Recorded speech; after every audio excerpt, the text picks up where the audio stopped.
शांतिदूत श्री कृष्ण। शांति की बातचीत करने के उद्देश्य से श्री कृष्ण हस्तिनापुर गए। उनके साथ सात्यकी भी गए थे। रास्ते में कुशस्थल नामक स्थान में वह एक रात विश्राम करने के लिए ठहरे। हस्तिनापुर में जब यह खबर पहुंची कि श्री कृष्ण पांडवों की ओर से दूत बनकर संधि चर्चा के लिए आ रहे हैं, तो धृतराष्ट्र ने आज्ञा दी कि नगर को खूब सजाया जाए। पुरवासियों ने द्वारिकाधीश के स्वागत की धूमधाम से तैयारियां की। दुशासन का भवन दुर्योधन के भवन से अधिक ऊंचा और सुंदर था। इसलिए धृतराष्ट्र ने आज्ञा दी कि उसी भवन में श्री कृष्ण को ठहराने का प्रबंध किया जाए। श्री कृष्ण हस्तिनापुर पहुंच गए। पहले श्री कृष्ण धृतराष्ट्र के भवन में गए। फिर धृतराष्ट्र से विदा लेकर वह विदुर के भवन में गए। कुंती वहीं कृष्ण की प्रतीक्षा में बैठी थी। श्री कृष्ण को देखते ही उन्हें अपने पुत्रों का स्मरण हो आया। श्री कृष्ण ने उन्हें मीठे वचनों से सांत्वना दी और उनसे विदा लेकर दुर्योधन के भवन में गए। दुर्योधन ने श्री कृष्ण का शानदार स्वागत किया और उचित आदर सत्कार करके भोजन का नेता दिया। श्री कृष्ण ने कहा, राजन, जिस उद्देश्य को लेकर मैं यहाँ आया हूँ, वह पूरा हो जाए, तब मुझे भोजन का नेता देना उचित होगा। यह कहकर वे विदुर के यहाँ चले गए और वहां भोजन करके विश्राम किया। इसके बाद श्री कृष्ण और विदुर में आगे के कार्यक्रम के बारे में सलाह हुई। विदुर ने कहा, उनकी सभा में आपका जाना भी उचित नहीं है। दुर्योधनादि के स्वभाव से जो भी परिचित थे, उनका भी यही कहना था कि वे लोग कोई न कोई कुचक्र रचकर श्री कृष्ण के प्राणों तक को हानि पहुंचाने की चेष्टा करेंगे। विदुर की बातें ध्यान से सुनने के बाद श्री कृष्ण बोले, मेरे प्राणों की चिंता आप न करें। दूसरे दिन सवेरे दुर्योधन और शकुनी ने आकर श्री कृष्ण से कहा, महाराज धृतराष्ट्र आपकी प्रतीक्षा कर रहे हैं। इस पर विदुर को साथ लेकर श्री कृष्ण धृतराष्ट्र के भवन में गए। वासुदेव के सभा में प्रविष्ट होते ही सभी सभासद उठ खड़े हुए। श्री कृष्ण ने बड़ों को विधिवत नमस्कार किया और आसन पर बैठे। राजदूत एवं संभ्रांत अतिथि सा उनका सत्कार किया गया। इसके बाद श्री कृष्ण उठे और पांडवों की मांग सभा के सामने रखी। फिर वह धृतराष्ट्र की ओर देखकर बोले, राजन, पांडव शांतिप्रिय हैं, परंतु साथ ही यह भी समझ लीजिए कि वे युद्ध के लिए भी तैयार हैं। पांडव आपको पिता स्वरूप मानते हैं। ऐसा उपाय करें जिससे आप भाग्यशाली बने।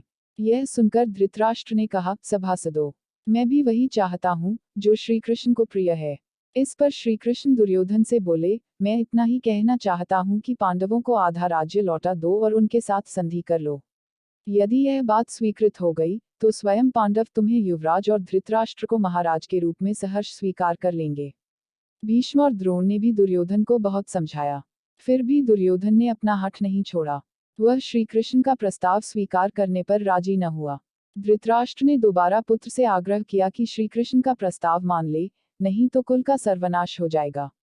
दुर्योधन ने अपने आप को निर्दोष सिद्ध करने की जो चेष्टा की थी, उससे श्री कृष्ण को हंसी आ गई।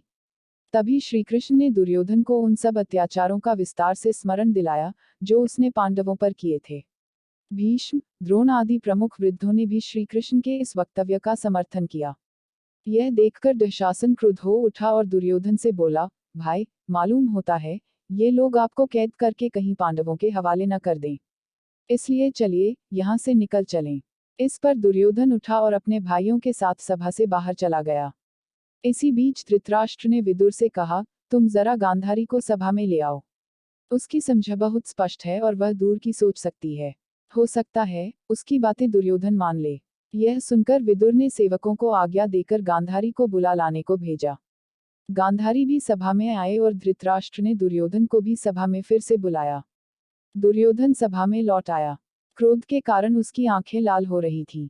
गांधारी ने भी उसे कई तरह से समझाया, परंतु दुर्योधन ये बातें मानने वाला कब था। अपनी मां को भी उसने मना कर दिया और दोबारा सभा से निकलकर चला गया। बाहर जाकर दुर्योधन ने अपने साथियों के साथ मिलकर एक षड्यंत्र रचा और राजदूत श्री कृष्ण को पकड़ने का प्रयत्न किया।